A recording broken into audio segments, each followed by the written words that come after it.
ಬಂದ್ರೆ ಅಪಘಾತ ಅಥವಾ ಹಂಗೆ ಇದೆ.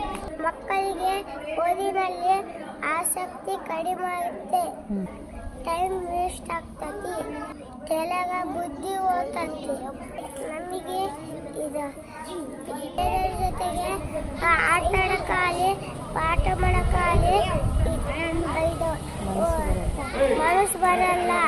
ಫೋನ್ ನೋಡೋದ್ರಿಂದ ಅಪಾಯ ಆಗುತ್ತೆ. ದಾರಿಯಲ್ಲಿ ಗಾಡಿಗಳು ಬರ್ತಿರ್ತಾವೆ, ಅವಾಗ ನಮಗೆ ಅಪಾಯ ಆಗುತ್ತೆ. ಅವಾಗ ನಾವು ಇದು ಆಸ್ಪತ್ರೆಗೆ ಕರ್ಕೊಂಡು ಹೋಗ್ತಾರೆ. ಅವಾಗ ರೊಕ್ಕ ಜಗಿಬೇಕಂತ ಹೇಳ್ತಾರೆ. ಅವಾಗ ದುಡ್ಡು ಕೊಡ್ಬೇಕಂತಾರೆ. ಮೊಬೈಲಿಂದ ಭಾಷಣ ಕಲಿಯಬಹುದು, ಮೊಬೈಲಿಂದ ಜನಪದ ಗೀತೆ, ಮೊಬೈಲಿಂದ ಡ್ಯಾನ್ಸ್, ಮೊಬೈಲಿಂದ ಕಥೆಗಳನ್ನು ನೋಡಬಹುದು.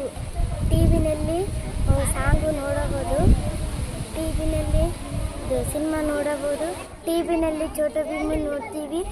ನೋಡುವುದರಿಂದ ಕಣ್ಣು ಮಬ್ಬು ಆಗ್ತವೆ.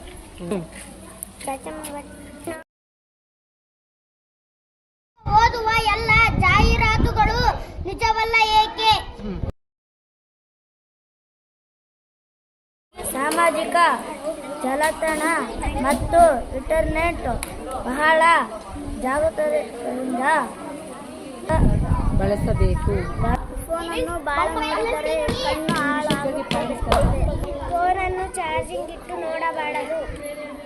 ಮೊಬೈಲ್ ಬಳಕೆ ವಿದ್ಯಾರ್ಥಿಗಳು ಮೊಬೈಲನ್ನು ಹೆಚ್ಚಿನ ಸಮಯ ಬಳಸಬಾರದು ಏಕೆ? ಫೋನನ್ನು ಭಾಳ ನೋಡಿದರೆ ನಮಗೆ ಓದಲು ಆಗುತ್ತದೆ.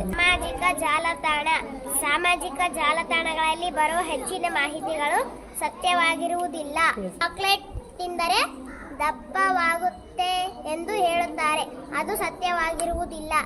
ಏಕೆಂದರೆ ಅದರಲ್ಲಿ ಕೆಮಿಕಲ್ ಮಿಕ್ಸ್ ಮಾಡಿರುತ್ತಾರೆ.